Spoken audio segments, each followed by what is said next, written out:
Morning, everyone. Welcome to Political Tribune TV, the broadcast edition. Today is Friday, September 18th, and you are here with me. I'm your host, Andrew, and we've got Andrea in Louisville and Conover in Raleigh. We're bringing you the news today. Conover's got a story about Seth Meyers on late night last night. What do you got for us, Conover? Well, Seth Meyers had something to say to Trump. Go fuck yourself, you rotting, soulless business ham. See, after Donald Trump blamed Democratic-run states for the nation's staggering coronavirus death toll, late-night host Seth Meyers wasn't having it. Trump has been dividing us amid the raging pandemic, and that's not in the president's job description. Meyers tore into Trump on Thursday's episode of Late Night, and he didn't hold back. The blue states had tremendous death rates, Trump said during his Wednesday press briefing. If you take the blue state deaths out, we're at a level I don't think anybody in the world would be at. Meyers said what most of us were thinking following Trump's divisive remarks. As someone who lives in one of those states and knows people affected by this virus, I would just like to say, go fuck yourself, you rotting soulless business ham, Meyers said.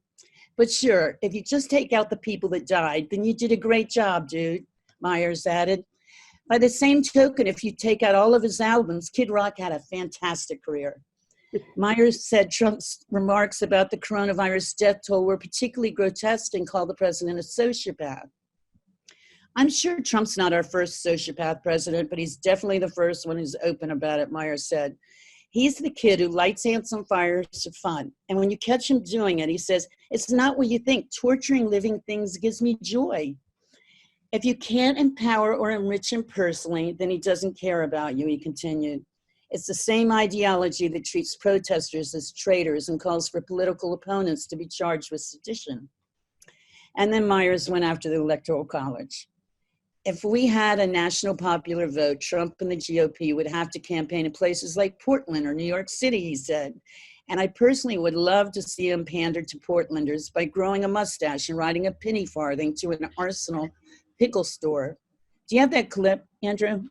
I do. Let me get it up here. Also, as someone who lives in one of those states and knows people affected by this virus, I would just like to say, go yourself, you rotting soulless business ham. But sure, if you just take out all the people that died, then you did a great job, dude. By the same token, if you take out all his albums, Kid Rock has had a fantastic career. This has to be one of the most grotesque things a president has ever said. I'm sure Trump's not our first sociopath president, but he's definitely the first one who's open about it. He's the kid who lights ants on fire for fun, and when you catch him doing it, he says, it's not what you think. Torturing living things gives me joy.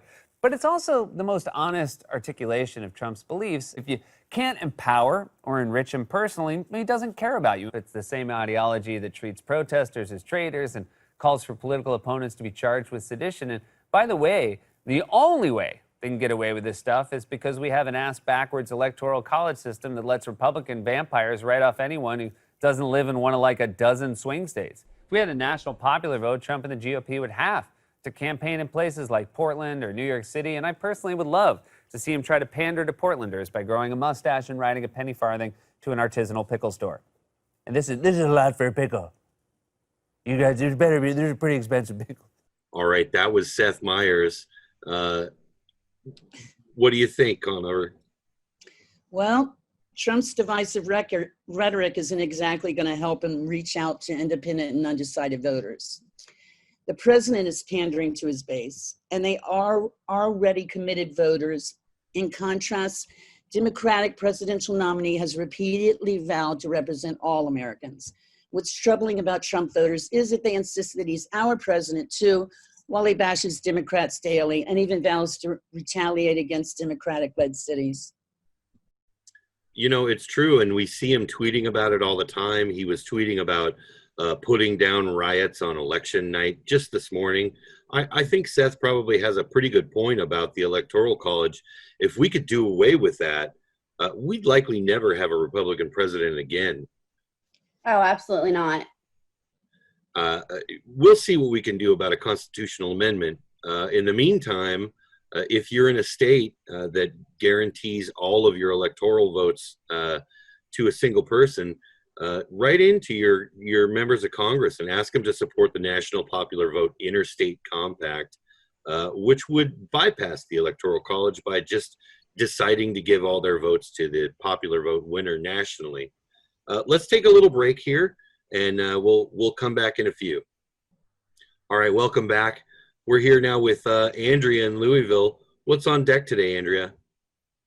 We've actually got a new report that broke this morning claiming that no less than 15 of Trump's appointees are actually holding their positions unlawfully.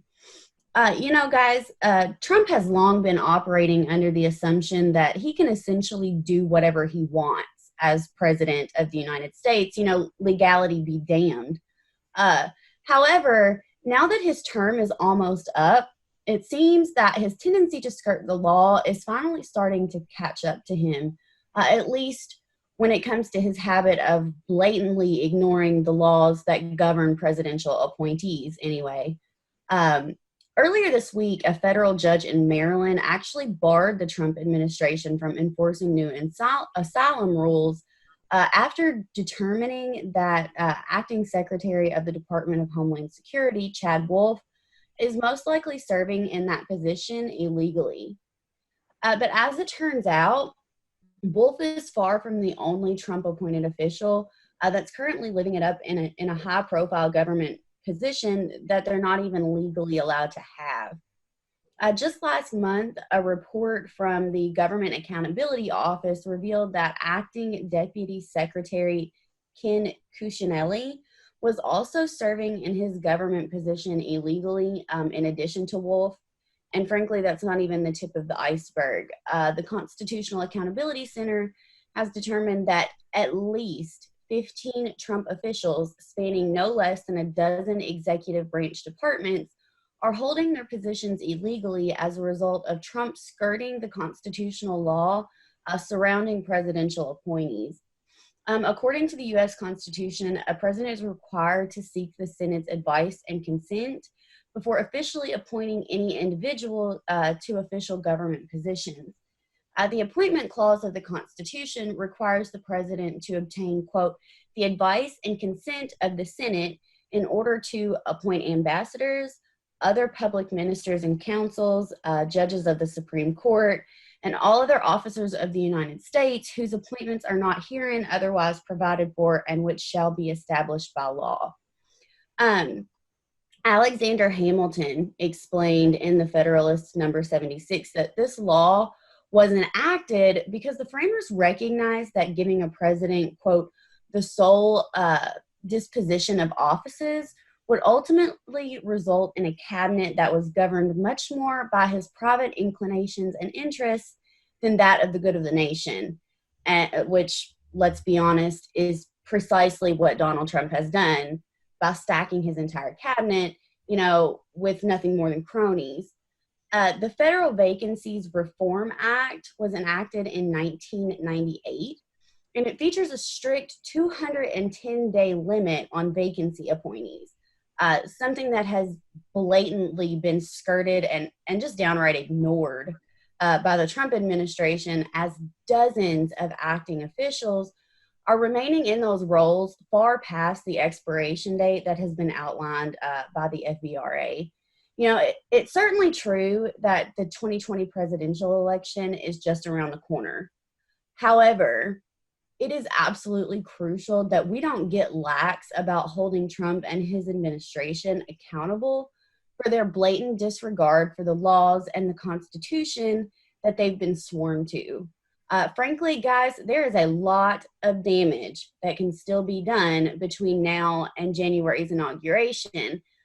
Now simply just is not the time to get soft. You're exactly right. And it's not even just the fact that that Trump likes acting directors and people in acting positions, because he can switch back and forth between people that he likes. He also uses a loophole in the Senate confirmation process where he'll take someone who was confirmed by the Senate to an ambassadorship and then say, well, he's been Senate confirmed, and he'll just install him in another position even closer to the White House. It's rotten. It is corrupt to the core. Let's take another quick break and we'll come back with more. All right, we're back. I have to be the unfortunate bearer of the worst news of the day.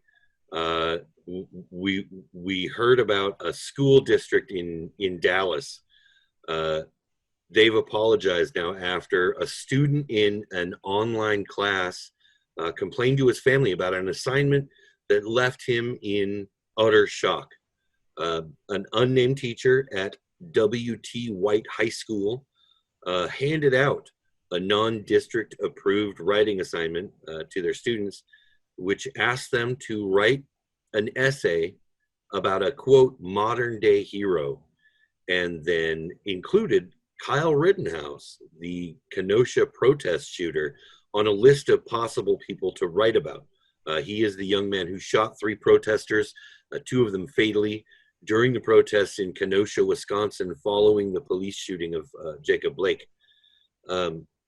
Students were tasked with writing a half-page biography of any of the people on a list that was provided by the teacher that included Mahatma Gandhi, Cesar Chavez, Malcolm X, and then interestingly, George Floyd and Joseph Rosenbaum, the latter of whom is one of Rittenhouse's victims.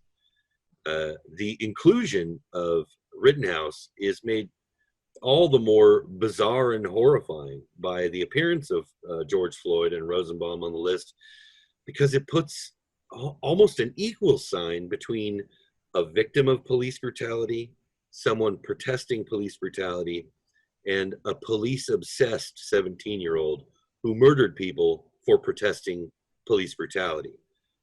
Now, if you heard that and felt a little sick, you're not alone. I had a hard time saying it, honestly.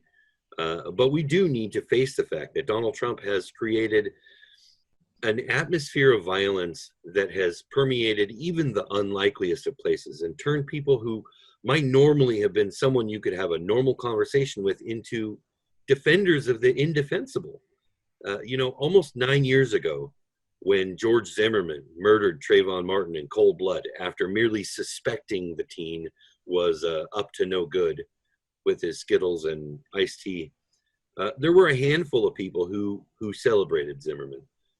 He even auctioned off the murder weapon for $250,000, and he kind of parlayed his disgusting act into kind of a sub fame, becoming like a B-list celebrity for racists and white supremacists. But as horrifying as this is for me to say, that kind of perverted embrace of violence is more tied to racism than anything else. When Trayvon was shot, President Obama said that he looked like he could have been his own son. And that was honestly enough for American racists. They hated the president, and they were glad Trayvon was dead. They still bring it up now. Social media is a horrible place, and you can find all kinds of comments like that, even now, almost a decade later. But Kyle's crime in Kenosha, while it is rooted in the systemic white supremacy of rooting for violent cops over peaceful protesters, was of a more Trumpian variety. It's enough for Trump's followers to just hate anyone and everyone of an opposite view of them, politically or socially, and to want them dead. Simply put, it's fascism. Or if fascism is what Trump is implementing, and it is, then for his supporters, it's at least an embrace of authoritarianism. To say Kyle Rittenhouse was acting in self-defense is one thing. To say that he was protecting property is one thing. But to call Kyle Rittenhouse a hero after murdering 2 people and wounding another for being on the opposite side of a protest from him, when he didn't need to come to Kenosha at all, and it wasn't even his own property he was protecting, and especially knowing what we know about him, it's just plain gross. Absolutely.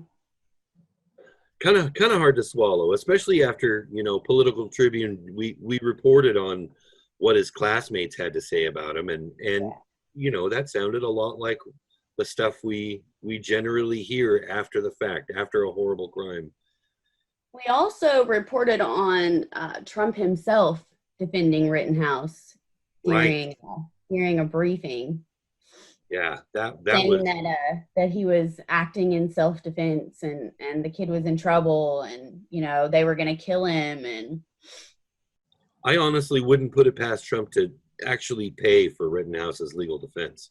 oh, I wouldn't either at this point. Yeah, or the DOJ. He'll put the DOJ on it. Yeah, He exactly. might bring him in on his cabinet. That would make even more sense. Well, thanks, ladies. I really appreciate you joining me today, and thanks everyone for watching. We'll see you next time on Political Tribune TV. Bye bye.